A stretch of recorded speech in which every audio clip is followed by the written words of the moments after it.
नमस्कार, मी कीर्ती गायकवाड. स्वागत आहे आपलं आय न्यूज 28 मध्ये.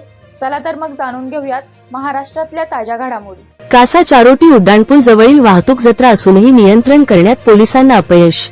चारोटी कासा हा गजबजलेला वाहतुकीचा रहदारीचा रस्ता, त्यातच महालक्ष्मीची यात्रा सुरू, त्यामुळे वाहतूक व वाहनांची वाढलेली मोठी संख्या, रस्त्याची भौगोलिक परिस्थिती याची माहिती असताना सुद्धा कासा पोलीस स्टेशन व वाहतूक नियंत्रण यांना वाहतूक नियंत्रण करण्यास अपयश येताना दिसत आहे.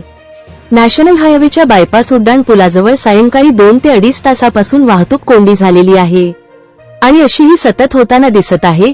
त्यातच जत्रा असताना सुद्धा वाहतूक व नियंत्रण ठेवण्यामध्ये सपशेल अपयशी पडताना दिसत असताना हाल मात्र सामान्य जनतेचेच होतात. त्यामुळे इंधनाची वायफळ खपत आणि माणसाचा वेळ सुद्धा वाया होऊन मानसिक त्रासाला सामोरे जावे लागत आहे. अशा या घटनेतून हे निष्प्रभ ठरणारे अधिकारी काय बोध घेणार आणि जनतेला काय दिलासा देणार? वार्ताहर इंडिया न्यूज 28 साठी रहीम कुरेशी, डहाणू विधानसभाची रिपोर्टर.